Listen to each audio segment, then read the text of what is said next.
आइए हम सभी लोग खड़े हो जाएंगे। Thank you Jesus. अपने दोनों हाथों को ऊंचा करते हुए परमेश्वर को धन्यवाद देंगे इस समय के लिए कि हफ्ते का पहला दिन उसकी उपस्थिति में खड़े रहकर उस अपने आप को वो राजाओं के राजा प्रभुओं के प्रभु उस सृष्टिकर्ता के सम्मुख अपने आप को लाने का यह अनुग्रह जो उसने हमें दिया, इस अनुग्रह के लिए उसको धन्यवाद देंगे। बीते हफ्ता भर परमेश्वर ने हमें संभाले रखा, हर परिस्थिति में वो राजाओं का राजा हमारे साथ था, प्रभुओं का प्रभु प्रभु यीशु हमारे साथ था। धन्यवाद देते यीशु, धन्यवाद देते परमेश्वर प्रभु। हम अपने आप को पूरी रीति से आपके हाथों में सौंपते परमेश्वर पिता। प्रभु आपकी उपस्थिति में खड़े हैं राजा, आपका वचन कहता है जहाँ 2 या 3 मेरे नाम से इकट्ठे होते उनके मध्य में मैं उपस्थित रहता हूँ। प्रभु हम में से हर एक व्यक्ति प्रभु एक कलीसिया के रूप में राजा आपके सिंहासन के सम्मुख खड़े हैं परमेश्वर पिता। राजा हम अपने आप को दीन और नम्र बनाते हुए प्रभु अपने दोनों हाथों को ऊंचा करते परमेश्वर पिता और कहते प्रभु आप मेरे पिता हो, आप मेरे राजा हो, आप यीशु प्रभु मेरे उद्धार करता हूँ। मैं अपने आप को पूरी रीति से आपके अधीन करता हूँ। हाँ परमेश्वर पिता प्रभु जैसा हूँ वैसा आया हूँ आई हूँ प्रभु। प्रभु आपके लहू से हमें धोई और शुद्ध कीजिए यीशु राजा। प्रभु बीते हफ्ता भर प्रभु जानबूझकर अनजाने में परमेश्वर पिता आपके वचन के विरोध में जो कार्य के उन कार्यों के लिए हमें क्षमा कीजिए परमेश्वर पिता। इस वक्त आपके लहू से धोकर प्रभु हम अपने आप को प्रभु बड़े दीन और नम्रता के साथ परमेश्वर पिता आपके सिंहासन के सम्मुख खड़ा रखते परमेश्वर पिता। धोइए यीशु राजा, आपके लहू से हमें धोइए और शुद्ध कीजिए परमेश्वर पिता। प्रभु आगे के समय को पूरी रीति से आपके हाथों में सौंपते राजा। आपकी उपस्थिति से हम हर एक व्यक्ति आज भरने पाए यीशु राजा। यह आने वाला हफ्ता प्रभु आपकी उपस्थिति को हम अपने साथ आज लेके जाके परमेश्वर पिता ये आने वाला पूरा हफ्ता हम उसी पर प्रभु अपने दिनचर्या को, अपने कामों को, अपने परमेश्वर पिता हर एक बात को उस पर निर्भर रहकर करने पाए यीशु राजा। पूरी रीति से अपने आप को आपके हाथों में सौंपते हुए महिमा आदर आपको देते हुए प्रार्थना प्रभु यीशु के नाम से मांगते हैं, आमीन। Hallelujah, hallelujah. आइए प्रगीतों को गाएंगे, हो जय जयकार करें। हो जय जयकार, जय जयकार करें। हो जय जयकार, जय जयकार करें। बोले हमारा राजा, युग सहस्त्र से बचाना, हम करे अपनी करुणा, कोई करता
तो हमने बहुत बार गाया है, लेकिन कभी आप इसके शब्द के ऊपर कभी गौर किए क्या? स्वर्ग है उसका सिंहासन और पृथ्वी उसकी आशा। Hallelujah, hallelujah. जब हम इस गीत को गाते हैं तो हर एक शब्द के ऊपर अगर हम ध्यान देंगे तो हर एक शब्द सच्चाई है। इसमें एक भी ऐसा शब्द नहीं है जो मनुष्य के द्वारा डाला गया हो या जो सही नहीं है, पर हर एक शब्द जो इसमें है, हर एक शब्द सच्चाई, और हम हर एक ने एक न एक बार तो भी इसका अनुभव किया है। हालेलुया। उस पर जिसका भरोसा वो तो कभी ना गिरेगा, चाहे बीमारी, चाहे गरीबी, चाहे हो अकाल। हालेलुया। उस पर जिसका भरोसा वो तो कभी ना गिरेगा, चाहे बीमारी, चाहे गरीबी, चाहे हो अकाल। उस पर जिसका भरोसा, उस पर जिसका भरोसा, वो तो कभी ना गिरेगा, चाहे बीमारी, चाहे गरीबी, चाहे हो अकाल। सब संकट से, सब कष्टों से हो जाएगा पार। हो जिसकार, जिसकार करे, हो जिसकार, जिसकार करेगा, हो जिसकार, जिसकार करे। Hallelujah, hallelujah. आइए फिर और एक गीत को गाकर उसकी महिमा करेंगे। यीशु नाम में उद्धार हमको। हालेलुया। यीशु नाम में उद्धार हमको। हालेलुया। प्रभु यीशु नाम में आनंद जीवन। हालेलुया। यीशु नाम में उद्धार हमको। हालेलुया। प्रभु यीशु नाम में आनंद जीवन। हालेलुया। राजा राजा यीशु। हालेलुया। राजा राजा यीशु। हालेलुया। राजा राजा यीशु। हालेलुया। राजा राजा यीशु। हालेलुया।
यीशु नाम, यीशु नाम, यीशु नाम, यीशु नाम, यीशु नाम, यीशु नाम, यीशु नाम, यीशु नाम। Hallelujah, hallelujah. आइए अपने दोनों हाथों को ऊंचा करते हैं, राजाओं के राजा से कहे, प्रभु इस वक्त आपकी उपस्थिति से मुझे भरिए परमेश्वर पिता। राजा, आपकी उपस्थिति की अपेक्षा मैं करती हूँ प्रभु। राजाओं के राजा, आपको छोड़े कोई नहीं परमेश्वर पिता। मेरा मुकाम ही आप है परमेश्वर पिता। यीशु राजा, अनंत काल का जीवन मेरा उद्धार करता केवल यीशु आप है परमेश्वर पिता। आपने मुझसे प्रेम किया परमेश्वर पिता। धन्यवाद देता हूँ राजा आपके प्रेम के लिए यीशु। Thank you Jesus, thank you Lord. धन्यवाद यीशु, थैंक यू लॉर्ड। धन्यवाद यीशु, thank you Jesus, thank you Jesus. धन्यवाद यीशु, धन्यवाद यीशु, धन्यवाद यीशु, धन्यवाद यीशु, धन्यवाद यीशु। Thank you Lord father, thank you Jesus.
Thank you Jesus.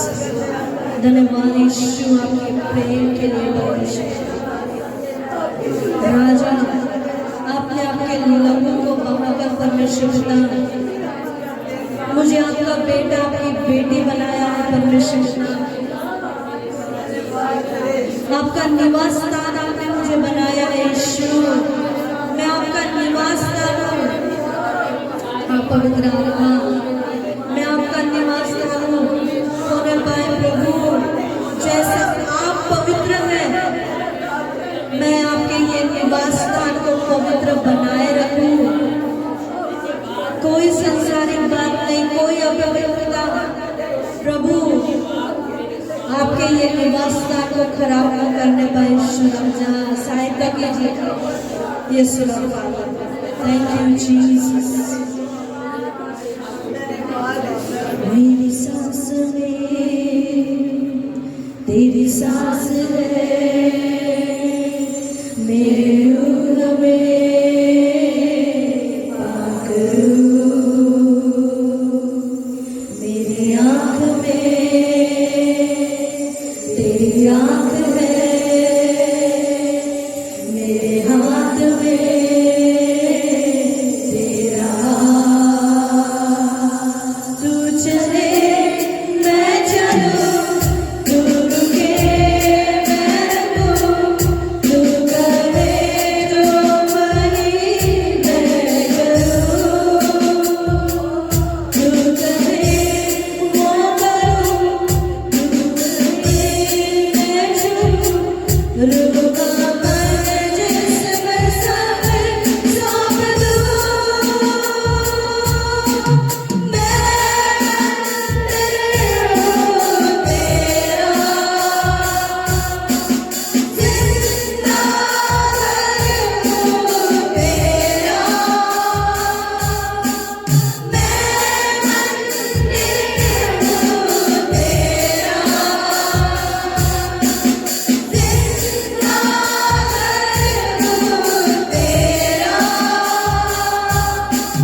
बतला मुझे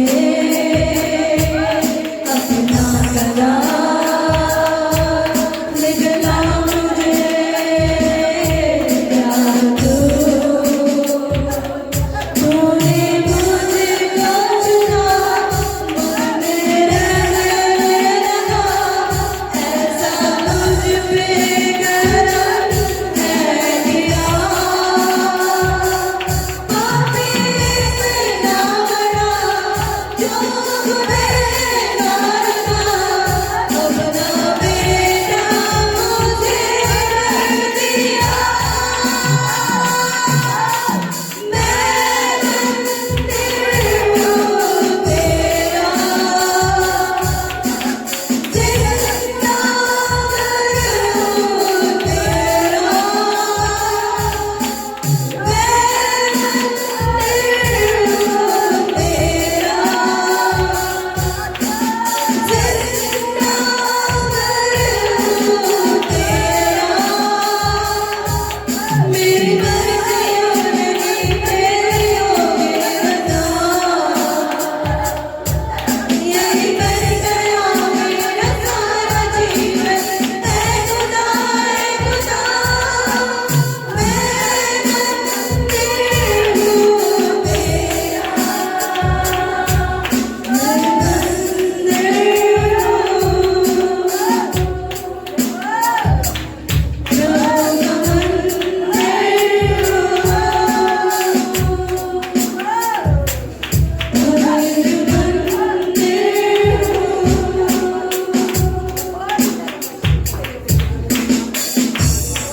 Thank you, Lord. प्रभु आपने मुझे चुना परमेश्वर, और आपका पवित्र आत्मा मुझ में वास करता है। प्रभु ये सच्चाई में यीशु कि आपका पवित्र आत्मा जो आपने मुझे सहायक के रूप में भेजा है वो मुझ में वास करता है।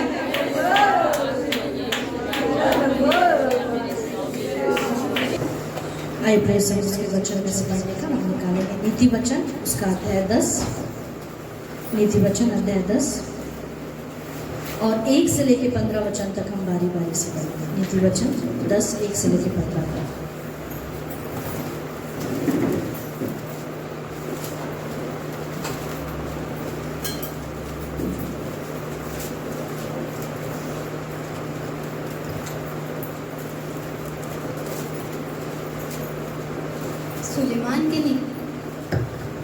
सुलेमान के नीति वचन। बुद्धिमान पुत्र से पिता आनंदित होता है, परंतु मूर्ख पुत्र के कारण माता उदास रहती है।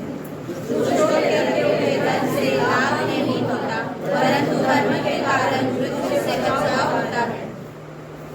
धर्मी को यहोवा भूखों मरने नहीं देता, परंतु दुष्टों की अभिलाषा वह पूरी होने नहीं देता। जो काम में ढिलाई करता है वह निर्धन हो जाता है, परंतु कामकाजी लोग अपने हाथों के द्वारा धनी होते हैं।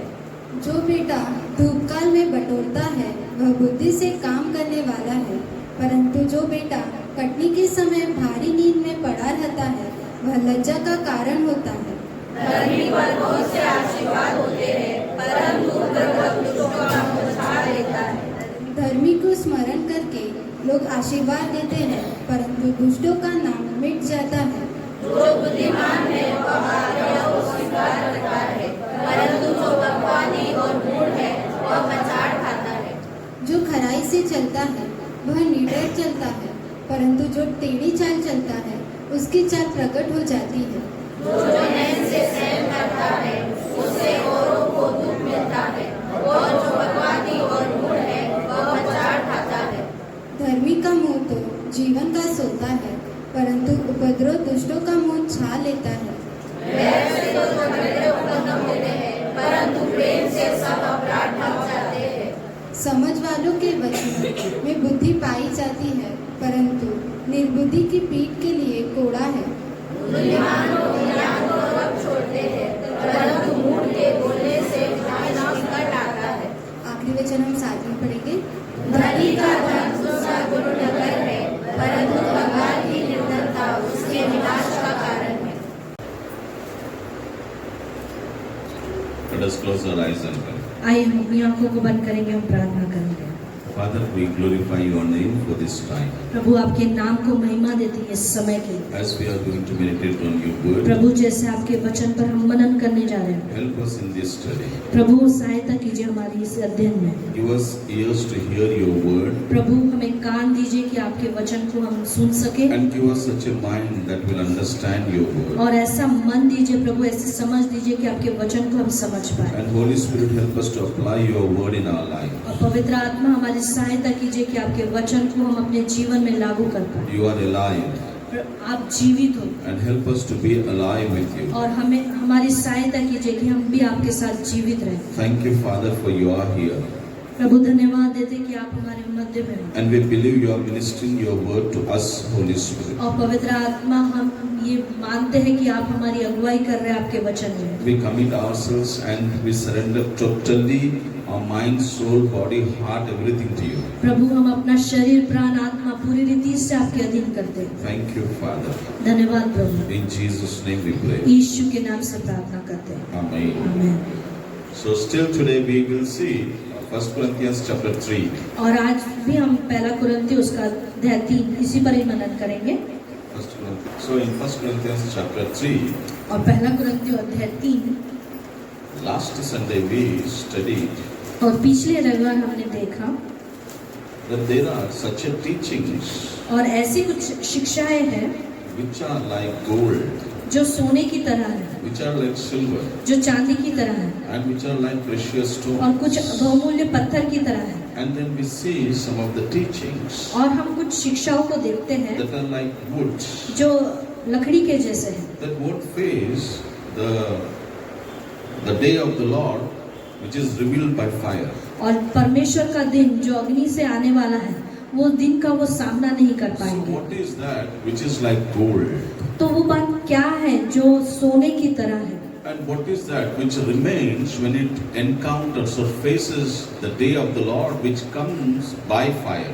और वो परमेश्वर का दिन का सामना जो अग्नि के द्वारा होता है, वो दिन का वो सामना कैसे करते हैं। So today we are going to see some of the things which are like gold for a believer. तो हम कुछ बातों को देखेंगे कि एक विश्वासी के लिए क्या बातें हैं जो सोने की तरह है, And these are those teachings that every believer should have in his life. और ये वो शिक्षाएं हैं जो विश्वासी को उनके जीवन में होना जरूरी है। These are very basic things और ये बिल्कुल सामान्य बात है, that God expects every believer should have in their life. और परमेश्वर चाहता है कि हर एक बात एक विश्वासी के अंदर हो। Hallelujah.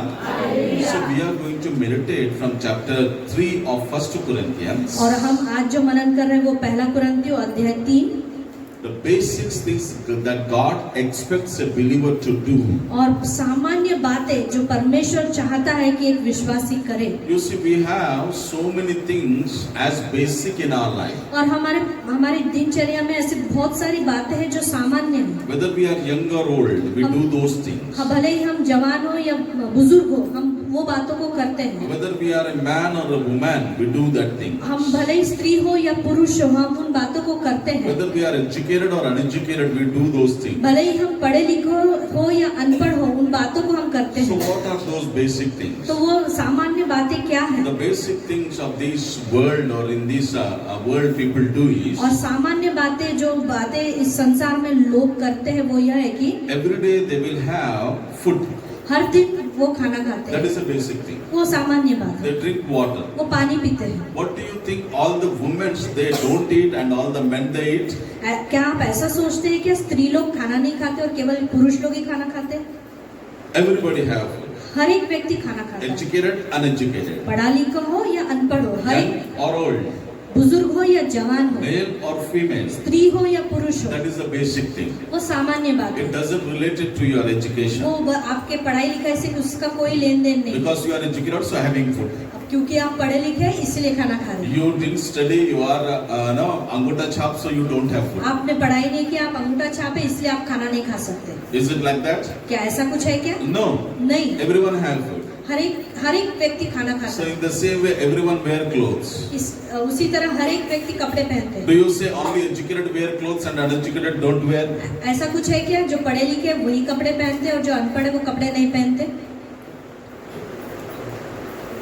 Is there anything like that? ऐसा कुछ है क्या? No, that is a basic thing. नहीं, ये तो सामान्य बात है। Everyone do that. हर एक व्यक्ति करता है। Everyone wear good clothes. हर एक व्यक्ति अच्छे अच्छे कपड़े पहनता है। Okay? Are you understanding? आप समझ So रहे? in the same way, उसी प्रकार in the life of faith, विश्वास के जीवन में God expects some of the basic thing from every believer. परमेश्वर हर एक मनुष्य या हर एक विश्वासी से कुछ सामान्य बातें चाहता है। Whether you are a woman or a man, भले ही आप स्त्री हो या पुरुष हो, whether you are child or old, भले ही आप बच्चे हो या बुजुर्ग हो, but if you have accepted Jesus as your Savior, लेकिन अगर आपने यीशु को उद्धारकर्ता के रूप में ग्रहण किया है, then God expects these things should be in you. तो परमेश्वर चाहता है कि ये बातें आपके अंदर हो। So do you want to know which things are basic things that God expects that you should have? और आप जानना चाहते हैं कि वो सामान्य बातें क्या है जो परमेश्वर चाहता है एक विश्वासी के अंदर हो। So while listening and while studying,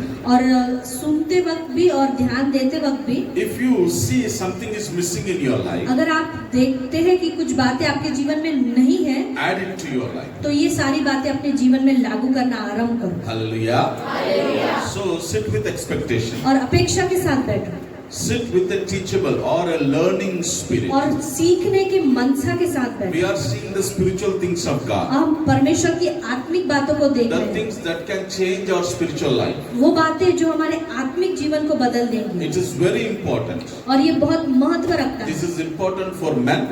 ये मनुष्य के लिए महत्व रखता है, This is important for women. ये स्त्रियों के लिए महत्व रखता This is है, important for young men. ये जवान लड़कों के लिए महत्व This is रखता है, important for young women. ये जवान लड़की के लिए महत्व This रखता is है, important even for the children. और ये बच्चों के लिए भी महत्व रखता So है। listen very carefully. इसलिए बड़े ध्यान से You सुनिए। are not here by coincidence, आप यहाँ पे गलती से या ऐसे ही नहीं आ गए, but God has brought you here. लेकिन परमेश्वर ने आपको यहाँ लाया है। These things you will not get on internet. ये बातें आपको इंटरनेट पे नहीं मिलेगी, These things you will not find on YouTube. और ये यूट्यूब पे ये बातें आपको नहीं मिलेगी, These things are very precious. और ये बहुत बहुमूल्य चीजें हैं। What does your God expect from you? आपका परमेश्वर आपसे क्या अपेक्षा करता है? What does your Creator expects from you? आपका सृष्टिकर्ता आपसे क्या अपेक्षा करता That है? is what He wanted to tell you through this teaching. और वो बातें ये शिक्षाओं के द्वारा परमेश्वर आपको बताना चाहता है। Hallelujah. If you are eager to learn, He will speak to you. अगर आप सुनने के लिए आतुर हैं तो वो आपसे बात करेगा। If you are prayerfully listening, then He will speak to you. अगर आप प्रार्थना पूर्वक बातों को सुनना चाहते हैं तो वो आपको बताएगा। If you are having an expectant heart, then these things will change you. अगर आप अपेक्षा के हृदय के साथ बैठे हैं तो ये बातें आपको बदल देगी। Hallelujah. So the basic things that God expects every believer to do. और सामान्य बातें जो एक विश्वासी के अंदर परमेश्वर चाहता है होना चाहिए। The first thing, पहली बात, how we treat other believers. हम दूसरे विश्वासियों के साथ कैसा व्यवहार करते हैं। A believer treating another believer. एक विश्वासी दूसरे विश्वासी के साथ, What does the Bible say? Bible इसके बारे में क्या How कहता है? is your behavior towards another believer today? आज आपका व्यवहार दूसरे विश्वासी के साथ कैसा है? Not only just a believer in the church, but a believer in the house. केवल कलीसिया में विश्वासी नहीं, लेकिन आपके घर में भी जो विश्वासी उसके साथ आपका व्यवहार कैसा है? Family members who are in the house, आपके घर में जो सदस्य है they are believers. जो विश्वासी है, And how is your behavior toward them? आपका उनके साथ व्यवहार कैसा है? So God wants that our behavior with other believers और परमेश्वर चाहता है कि हमारा व्यवहार दूसरे विश्वासी के साथ should be according to His word, उसके वचन के अनुसार, not according to us. हमारे अनुसार है। Hallelujah. So here let us turn our Bibles to Hebrews chapter 6 verse 10. आइए हम निकालेंगे इब्रानियों उसका 6वां अध्याय और वचन 10, इब्रानियों 6:10। We see the saints. और यहाँ पे हम भले लोग या पवित्र लोगों के विषय में देखते Who हैं। are the saints? ये पवित्र लोग कौन है? Is Abraham the saint? क्या अब्राहम पवित्र है? Who are the saints? तो यहाँ पवित्र जन कौन है? The living saints are the believers who are attending the church today. और ये पवित्र जन वो है जो विश्वासी है जो आज कलीसिया में उपस्थित है। So what God expects from a believer? और परमेश्वर क्या अपेक्षा करता है एक विश्वासी से? God expects that one believer should serve the other believer. परमेश्वर चाहता है कि एक विश्वासी दूसरे विश्वासी की सेवा करे। That means every believer should have the attitude of service. इसका मतलब हर एक विश्वासी के अंदर सेवा का स्वभाव हो। Hallelujah. Are you understanding? क्या आप समझ रहे हैं? So God expects that every believer should serve other believer. और परमेश्वर चाहता है कि एक विश्वासी दूसरे विश्वासी की सेवा करे। Because in the sight of God, every believer is a saint. क्योंकि परमेश्वर की दृष्टि में हर एक विश्वासी पवित्र जन है। Hallelujah. So his expectation from you as a believer is और इसलिए परमेश्वर आपसे एक विश्वासी के रूप में यह अपेक्षा करता है कि serve another believer. दूसरे विश्वासी की सेवा करो। Have that attitude. वो स्वभाव अपने अंदर रखो। He says servicing the saint. वो कहता है उसके पवित्र जन की सेवा। So it is not because he is a saint so you are serving. ऐसा नहीं है क्योंकि वो पवित्र जन है इसलिए आप उसकी सेवा कर रहे But हैं, you are serving him because of the name of Jesus Christ. लेकिन आप उसकी सेवा इसीलिए कर रहे हो क्योंकि आप प्रभु यीशु पर विश्वास करते हैं। Hallelujah. And the next things we can read in Matthew chapter 10 verses 41 to 42. और दूसरी बात हम देखते हैं मत्ती उसके 10वें अध्याय में 41 और 42 So वचन। what God expects? और वहाँ परमेश्वर क्या अपेक्षा God करता है? expects that respect a prophet as a prophet. और परमेश्वर चाहता है कि एक भविष्यवक्ता का आदर एक भविष्यवक्ता के रूप में हो। Hallelujah. And he says, respect a righteous person as a righteous person. और धर्मी व्यक्ति का आदर धर्मी व्यक्ति की तरह ही करो। And he says, respect a disciple as a disciple. और एक शिष्य का आदर एक शिष्य के रूप में करो। Today, how do you treat or behave with other disciples or other believers? आप दूसरे विश्वासी के साथ कैसा व्यवहार करते हैं? Are you behaving in such a way that you are serving them? क्या आपका व्यवहार मानो ऐसा है कि आप उनकी सेवा कर रहे हैं? Yes or no? हाँ या नहीं? And then are you respecting a prophet or a servant of God as a servant of God? और दूसरी बात, क्या आप भविष्यवक्ता जो परमेश्वर का दास है उसकी सेवा परमेश्वर के दास की तरह कर रहे हैं क्या? God wants that you should respect the servant of God as a servant of God. परमेश्वर चाहता है कि आप परमेश्वर के दास की सेवा परमेश्वर के दास की तरह ही करो। This is the will of God. ये परमेश्वर की इच्छा है। Respect a righteous person as a righteous person. एक धर्मी व्यक्ति की सेवा आप धर्मी व्यक्ति की तरह ही करो। Respect a disciple as a disciple. और एक शिष्य की रिस्पेक्ट या आदर एक शिष्य की तरह ही करो। Hallelujah. Second basic thing that God wants every believer should have in them. और दूसरी बात एक विश्वासी के रूप में जो परमेश्वर उनसे चाहता है And that is how we exercise our authority over others. कि कैसे हम अपने अधिकार का उपयोग दूसरों के ऊपर करते हैं। How do we show our authority upon others? हम दूसरों के ऊपर अपने अधिकार को कैसे दिखाते हैं As a believer. एक विश्वासी के रूप में? How we are showing our authority upon other believers. दूसरे विश्वासी के ऊपर हम अपना अधिकार कैसे जताते हैं? What does the Bible say? Bible क्या कहता है? Let us read Hebrews 13:17. आइए हम निकालेंगे इब्रानियों उसका अध्याय 13 वचन 17। What does the Bible say? Bible यहाँ क्या कहता है? As a believer, एक विश्वासी के you रूप have में an authority. आपके पास अधिकार है। But the Bible says, Bible कहता है ministers or the pastors, they watch over your soul. जो पासबान है वो आपके प्राणों की रक्षा करते हैं। They are accountable to God for you as a believer. वो आप एक विश्वासी के रूप में पासबान ये जिम्मेदारी लेता है आपकी। So how should your behavior or your authority be shown to them? तो आपका अधिकार उनके ऊपर कैसे दिखाना So चाहिए? the Bible says, बाइबल कहता है help the pastors to minister you joyfully. आपका व्यवहार ऐसा हो कि पासबान आपकी सेवा खुशी से करने पाए। He says, not with compulsion. और ऐसा ना हो कि पासबान को जबरदस्ती आपकी सेवा करनी पड़े। But this says, every believer should help a pastor to serve them or minister to them joyfully. एक विश्वासी का व्यवहार ऐसा होना चाहिए कि जब पासबान उनकी सेवा करते हैं तो उनकी सेवा आनंद के साथ करने पाए। So exercising our authority over others. अपने अधिकार का वापर दूसरों के ऊपर। James 3:1 says, याकूब 3:1 कहता है every teacher will be judged by God और हर एक शिक्षक का न्याय होगा परमेश्वर की ओर से with greater strictness for his teaching. और बड़े सतर्कता के साथ उसकी शिक्षाएं जो वो देता है उसका न्याय होगा। Are you understanding? आप What the समझ Bible says in James chapter 3 verse 1. याकूब 3:1 में क्या कहा गया है? Somebody help him कोई reading. पढ़ ले। You see, he says every teacher will be judged by God. और वहाँ लिखा है हर एक शिक्षक परमेश्वर उसका न्याय करेगा। But the Bible says, लेकिन बाइबल कहता है my dear believers, मेरे प्रिय विश्वासी, whether it is a man or a woman, भले ही वो स्त्री हो या पुरुष whether हो, it is young or old, वो जवान हो या बुजुर्ग हो, don't be teachers. शिक्षक मत बनो। What he says?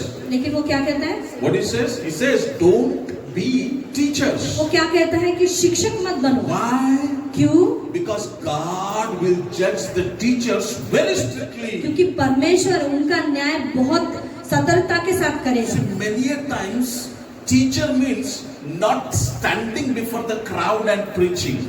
शिक्षक मतलब ये जरूरी नहीं है कि लोगों के आगे खड़े रह के उपदेश देना। You might be thinking, I am not teaching like pastor.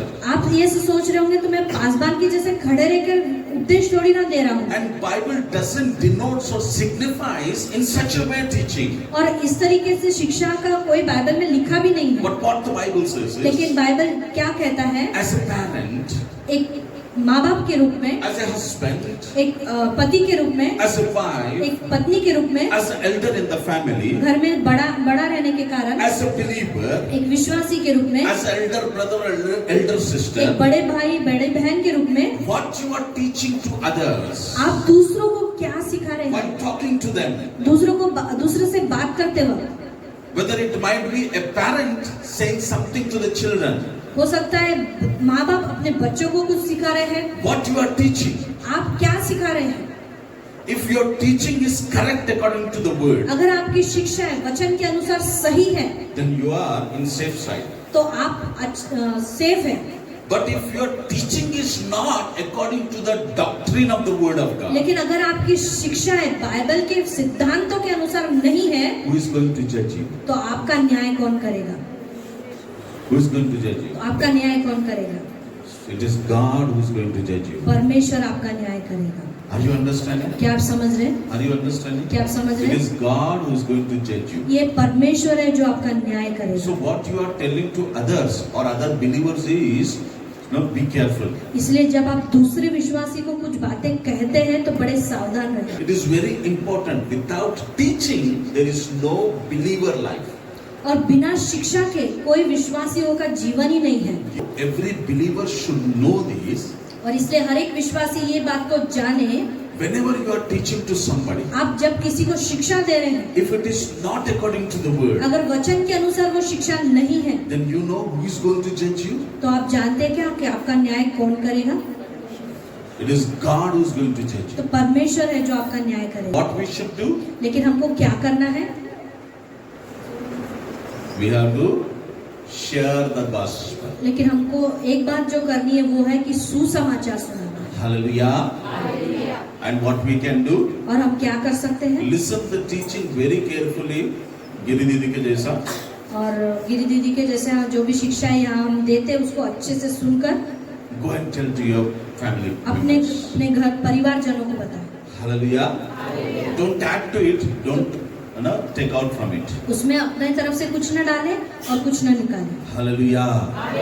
Are you understanding? क्या आप समझ रहे हैं? So how we exercise our authority over others? तो हम अपने अधिकार का उपयोग दूसरों के ऊपर कैसा करते हैं? Third thing, what God wanted, that should be in us. और तीसरी बात जो परमेश्वर चाहता है एक विश्वासी के अंदर हो।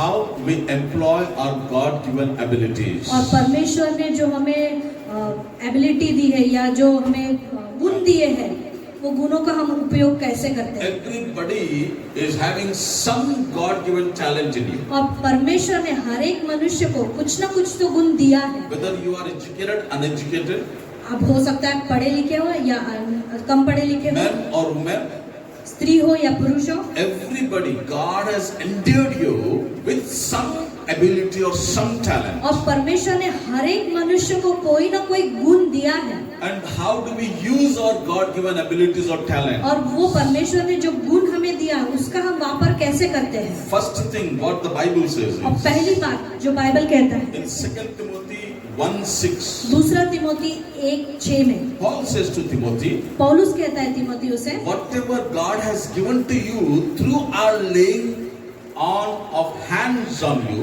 और जो कुछ भी बातें परमेश्वर ने तुझे दिया है हमारे द्वारा तुम्हारे ऊपर हाथ रखने के द्वारा, don't decrease it, उसको कम मत करो, but increase it. लेकिन उसमें बढ़ते जाओ। He says, fan into flame the gift of God that is in you.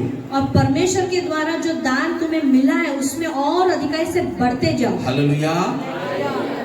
Are you understanding? क्या आप समझ रहे हैं? So every gift that God has given you, you have to make it grow in you. हर एक गुण जो एक मनुष्य के अंदर है, जो परमेश्वर के द्वारा उसके अंदर है, वो गुण को आपको बढ़ाना है। So what is the example Paul is giving? और क्या उदाहरण पौलुस दे रहा है? He is showing as if that is a fire. वो उसको मानो एक आग के रूप में दर्शा रहा है। If you don't put more wood in the fire, अगर आग में अगर आप और लकड़ी नहीं then लगाएंगे what happens? तो वो क्या हो जाएगा? The fire will go out. वो आग बुझ जाएगी। So Paul says, don't let the fire go. और इसलिए पौलुस कहता है कि आग को बुझने मत दो। But what you do? लेकिन आपको क्या करना है? You fan it more. आप उसको और हवा दो, You put more wood in it. उसमें और लकड़ी डालते जाओ। That means all the gifts, whatever gifts are there. इसका मतलब जो भी गुण आपके अंदर परमेश्वर ने दिए हैं, For example, उदाहरण के a लिए praying heart. आपके अंदर प्रार्थना का हृदय हो सकता है, That is a gift from वो God. परमेश्वर की ओर से दान है। If you are keeping yourself away from prayer, अगर आप अपने आप को प्रार्थना से दूर रखते हैं, that means इसका मतलब what you are doing? आप क्या करते हैं? You are quenching, you are bringing the fire down. इसका मतलब वो अग्नि जो परमेश्वर ने आपको दिया उसको आप बुझा रहे हैं। But what God says, लेकिन परमेश्वर क्या कहता है? this is God-given ये ability. परमेश्वर के द्वारा आपको This मिला is है, the grace of God. ये परमेश्वर का अनुग्रह So है। what you have to do? तो आपको क्या करना है? Increase it. उसमें बढ़ते जाओ। That means इसका मतलब every day you pray. आप दिन प्रतिदिन प्रार्थना करते रहो। If you get the time, pray 2 times a day. अगर आपको समय मिलता है तो 2 बार प्रार्थना If करो। you get time, pray 3 times a अगर day. आपको समय मिलता है तो 3 बार प्रार्थना Pray करो। every day. दिन प्रतिदिन प्रार्थना करो Pray. Don't stop praying. और प्रार्थना करना रोको मत। The devil want to quench that fire. और शैतान चाहता है वो जो आग है, प्रार्थना की आग है, उसको आपके अंदर बुझा दे। Your body will keep you away from every gift that God has given you. और शैतान आपको वो सारे Your body will keep you away from every gift that God has given you. और आपका शरीर वो सारे गुणों से जो परमेश्वर ने आपको दिया है उसमें बढ़ने से आपको रोकेगा। So don't let the fire go out. इसीलिए वो अग्नि को बुझने मत दो। So Bible reading is a talent. और बाइबल को पढ़ना ये एक गुण है, That is an ability. वो एक गुण है। So read every day Bible. इसलिए रोज बाइबल पढ़ो। Sharing the gospel is an ability. सुसमाचार को सुनाना ये भी एक गुण है। Share the gospel every day. और रोज सुसमाचार को सुनाओ। Singing for God. और परमेश्वर की आराधना करना। Sing and sing. और गाते रहो, गाते रहो। Praise and praise. और आराधना करो, आराधना That is करो। an ability. वो एक गुण है। Are you understanding? क्या आप समझ So रहे हैं? there are so many God-given gifts and talents are in you. और परमेश्वर के द्वारा बहुत सारे गुण है जो आपके अंदर परमेश्वर ने दिया है। What you have to do? और आपको क्या करना You है? have to make it grow. आपको उसमें बढ़ते जाना है। Hallelujah.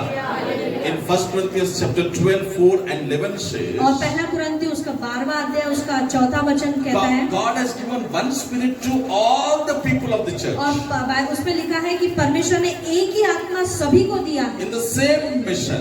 एक ही माप में। Not to some more and to some less. Not like that. ऐसा नहीं है कि किसी को ज्यादा दिया है, किसी को कम दिया है, But the gifts are लेकिन जो गुण है different. वो अलग अलग है। So gifts are given by the Holy Spirit according to His will. और पवित्र आत्मा ही है जो हमें दान देता है और उसके अनुसार वो देता It है। is not that you want, so He gave. ऐसा नहीं है क्योंकि आप चाहते हो इसलिए वो But He देता है। gave the gifts according to His will. वो अपनी इच्छा के अनुसार सबको दान देता है। What you have to do? आपको क्या करना है? You have to just fan it into the flame. आपको उस आग को और बढ़ाना है। Hallelujah. That means you have to practice and practice and practice and make the gift grow. इसका मतलब आपको प्रयत्न करना है, प्रयत्न करना है, प्रयत्न करना है और आपके जो गुण परमेश्वर ने या दान दिया है उसमें आपको बढ़ना है। 1 Peter 4:10 says, और पहला पत्रस 4:10 कहता है, whatever God had endured you, परमेश्वर ने आपको जो कुछ दान दिया है, every talent, every ability, every gift, हर एक गुण, हर एक दान, God expects that you should serve with that gift, you should serve another believer. परमेश्वर चाहता है कि वो दान, वो गुण के द्वारा आप दूसरे विश्वासी की सेवकाई। Hallelujah. And then what God expects as a believer from you. और फिर चौथी बात, क्या परमेश्वर चाहता है एक विश्वासी से? This is a basic thing. और ये बड़ी सामान्य बात है। How a believer use his money. कैसा एक विश्वासी अपने पैसे का उपयोग करता है? How we use our money. हम कैसे अपने पैसे का उपयोग करते हैं? 1 Timothy 6:17 to 19. और पहला तिमोथी उसका 6वां अध्याय 17 से लेकर 19 वचन तक। According to the Bible, whatever money God has given to us, और बाइबल के अनुसार जो भी पैसा हमको मिला है, we are not the owners, हम उसके मालिक नहीं हैं, but we are the stewards. लेकिन हम उसके सेवक हैं या उसके भंडारी हैं। How do we use that money? और हम उस पैसे का कैसा उपयोग करते हैं? In 1 Timothy 6:17 to 19 says, और पहला तिमोथी उसका 6वां अध्याय 17 से 19 वचन में लिखा है, if a believer is rich, अगर एक विश्वासी धनी है, then the Bible says तो बाइबल कहता है that rich believer should not be haughty or prideful. और तो वो जो धनी विश्वासी है वो घमंड से न भरे Let not pride come near you. और घमंड आपके अंदर न आने पाए। As God is blessing you, जैसा आपको परमेश्वर आशीषित करता when है, your riches are growing, जब आपका धन बढ़ते जा रहा है, more you humble yourself. तो अपने आप को और दीन बनाओ, More you humble yourself. और अपने आप को दीन बनाओ। Hallelujah. And then he says, और फिर वो कहता है not to set our hopes on the uncertainty of riches. तो अपनी आशा जो अपना आपके पास आपका धन है उस पर मत लगाओ। He says, don't hope that your money will do everything for you. ऐसा मत सोचो, ऐसा मनसा अपने अंदर मत लाओ कि आपका पैसा ही सब कुछ कर देगा। Let money be with you, पैसा आपके साथ रहने दो, but don't hope that money will do everything. लेकिन ऐसा मत अपने मन को बनाओ कि पैसा ही आपके लिए सब कुछ कर देगा। Don't give the place of God to money. परमेश्वर का स्थान पैसे को मत दो। Give the place of God to God. परमेश्वर का स्थान परमेश्वर को ही दो Give the place of money to money. और पैसे का स्थान पैसे को ही दो। At the time of prayer, don't go and do your business and earn money. जब प्रार्थना का समय है तो जाके अपने काम को या व्यापार को महत्व मत दो। Are you understanding? क्या आप समझ रहे हैं? At the time when you should give the time to God, don't go and earn money.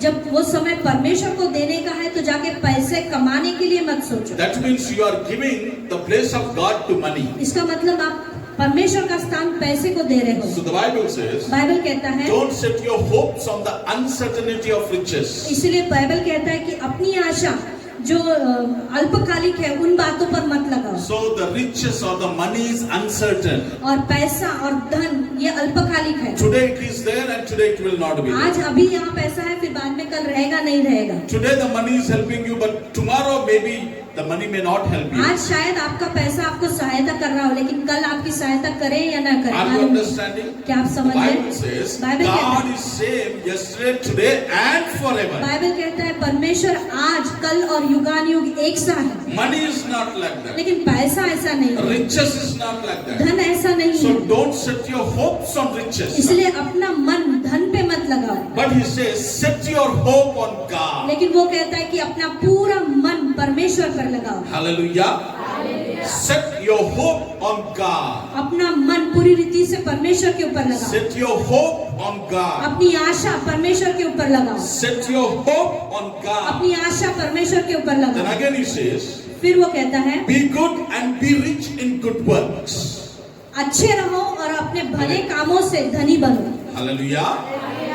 So being rich is not wrong. धनी होना ये गलत बात नहीं है। Be rich but be good. धनी बनो लेकिन अच्छे भी बने रहो। भले भी बनो. Hallelujah. Be good. और भले बने रहो। And not only be good, और केवल अच्छे बने नहीं, but be rich in your good works. अपने भले कामों में भी धनी बनते जाओ। Hallelujah.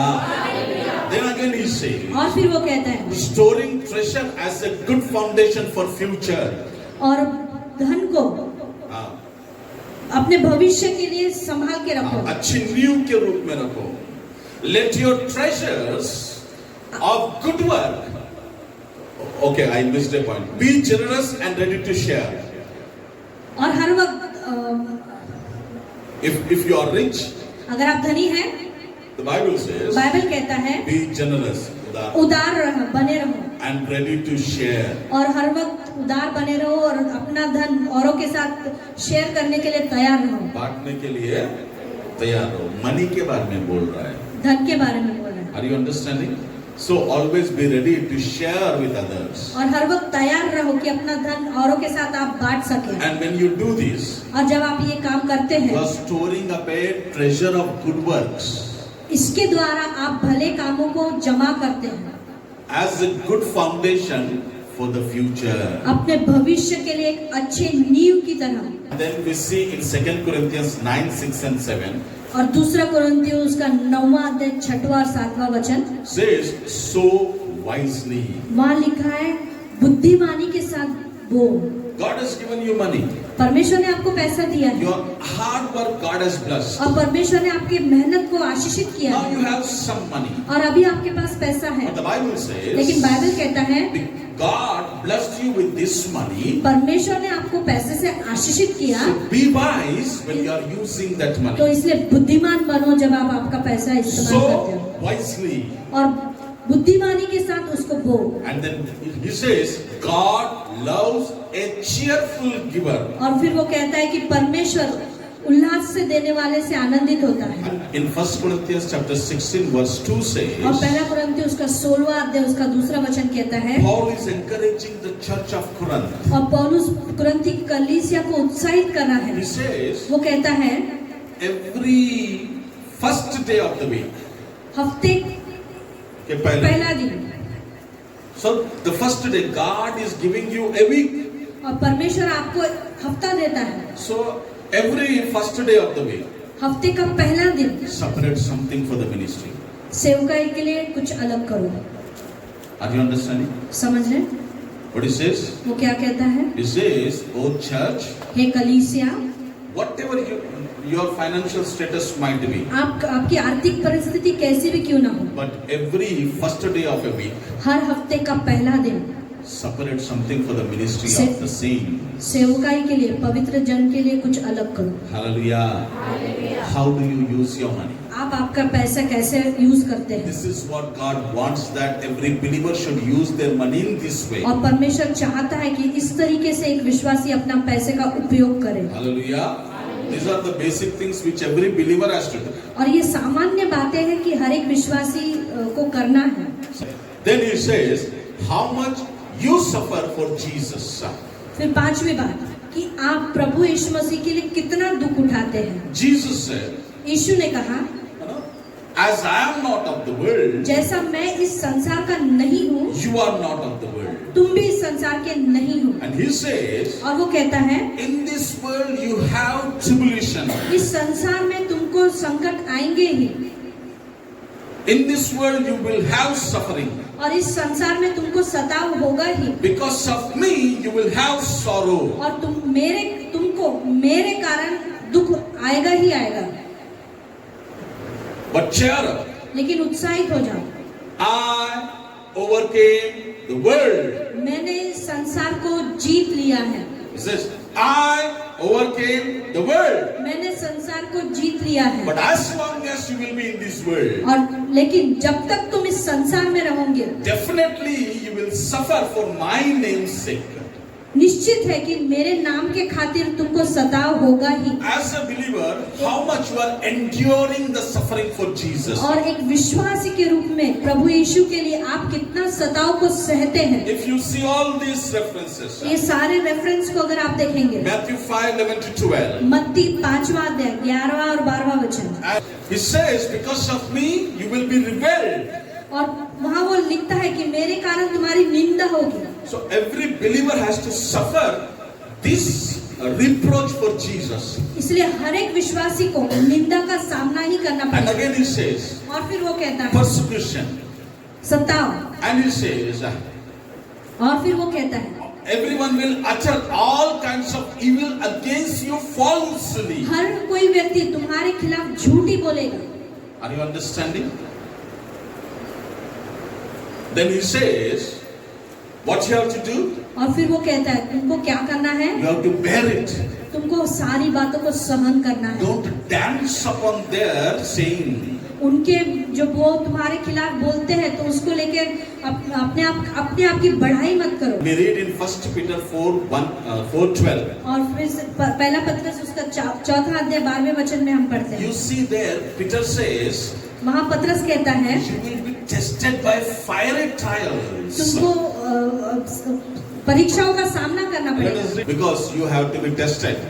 क्योंकि आपकी परीक्षा होना जरूरी है। And how?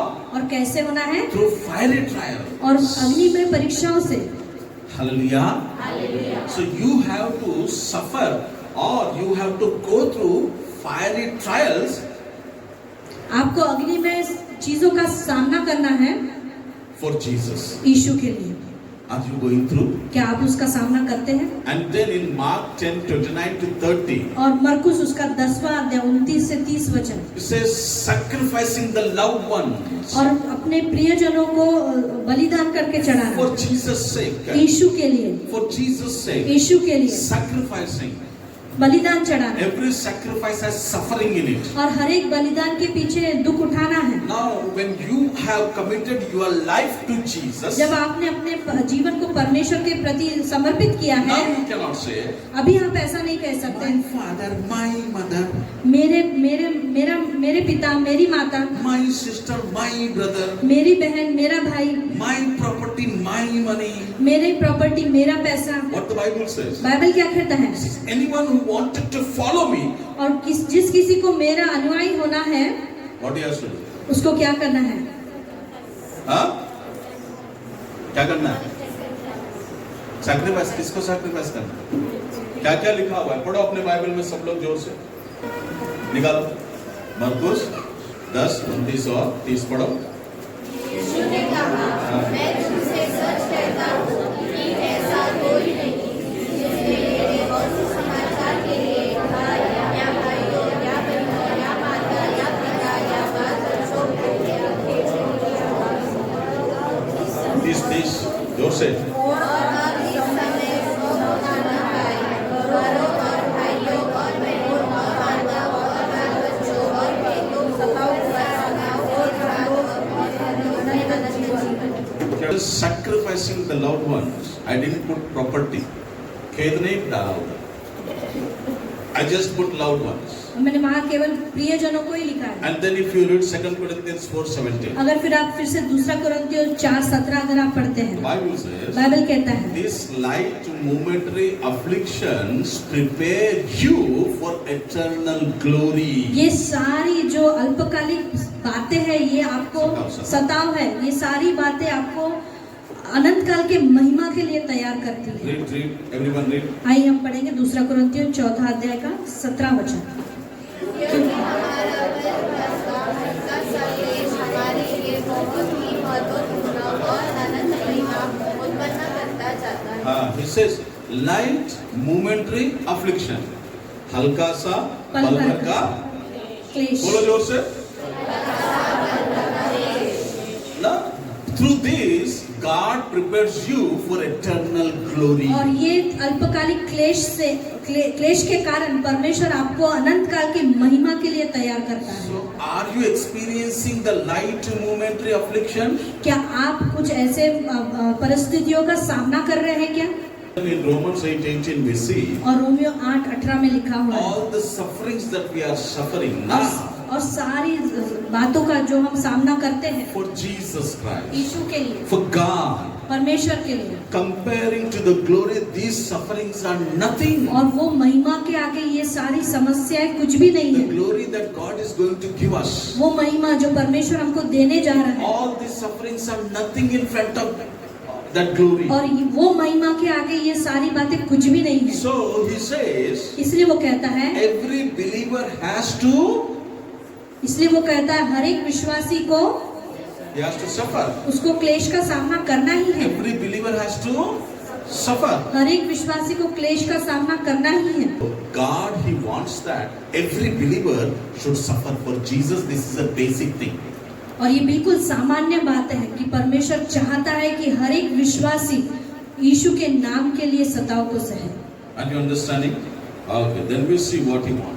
फिर हम देखते हैं फिर वो और क्या चाहता है, how we spend our time. हम अपने समय को कैसे बिताते This हैं। is again a basic thing that God wants that we should have in us. और ये बिल्कुल सामान्य बात है जो परमेश्वर चाहता है कि एक विश्वासी के अंदर हो। How do we spend our time? हम अपने समय को कैसे बिताते हैं, Time is very और important. समय बहुत महत्व रखता है। Ephesians 5:16 says, और इफिसियों 5:16 कहता है, "This time, the days are evil." ये जो समय है ये बुरा समय है। How is the time?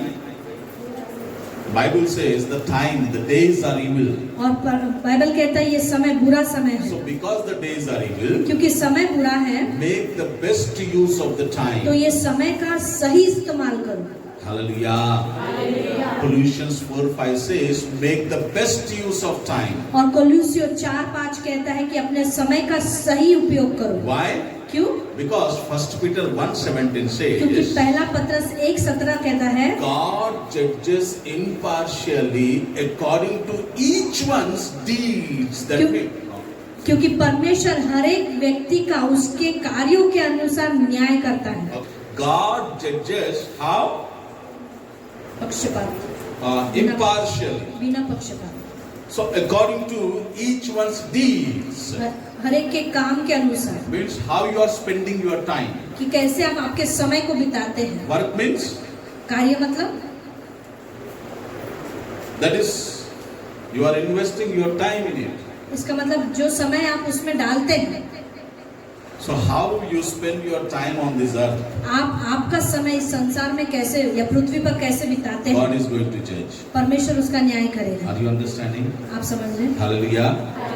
Today we have seen 6 basic things. और आज हमने 6 बातों को देखा, 6 basic things 6 सामान्य बातों को देखा that God expects every believer should have in his life. कि हर एक विश्वासी के अंदर वो 6 बातें होना चाहिए। What is the first one? और पहली बात क्या है How we treat other कि believers. हम दूसरे विश्वासी के साथ कैसा व्यवहार करते What हैं। is the second one? दूसरी बात, How we exercise our authority हम over others. हम अपने अधिकार का वापर दूसरों के ऊपर कैसा करते हैं। And what is the third one? और तीसरी बात, How we use our God-given abilities. परमेश्वर ने जो हमको दान गुण दिए उसका हम यूज कैसा करते हैं। Fourth one, चौथी बात, how we use our money. हम अपने पैसे का वापर कैसे करते हैं। Fifth one, पांचवी बात, how much we suffer for Jesus. हम यीशु के लिए कैसा सताव को सहते हैं। And sixth one, और छठवीं बात, how we spend our time. हम अपने समय को कैसे बिताते हैं।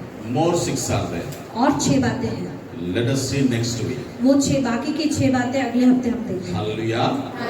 Are you understanding? क्या आप समझ रहे हैं? So these 6 things, if anything is missing in your life, ये 6 बातों में से अगर कोई बात है जो आपके जीवन में नहीं है, what you have to do? आपको क्या करना है? हाँ? क्या करना है?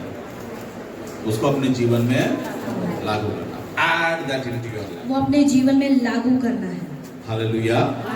Let us close our eyes and pray. आइए हम अपनी आंखों को बंद करेंगे, प्रार्थना करेंगे। Father, we thank you, Lord, for this time. प्रभु ये समय के लिए आपको धन्यवाद देते हैं। We came to know the basic things that you expect from a believer to do. प्रभु आज हमने उन सामान्य बातों को देखा है जो एक विश्वासी के रूप में आप चाहते हो कि हम करें। Help us, O Lord, प्रभु हमारी सहायता कीजिए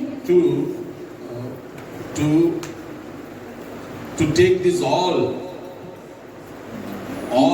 basic things into our life. कि ये 6 बातें जो आज हमने देखी, इन सारी बातों को हम अपने जीवन में लागू कर सकें And apply it in our life. और अपने जीवन में हम लागू कर सकें And glorify your name on this. और आपके नाम को इस पृथ्वी पर महिमा दें। Thank you, Father. धन्यवाद प्रभु, In Jesus' name we pray. यीशु के नाम से प्रार्थना करते हैं। Amen. आमीन।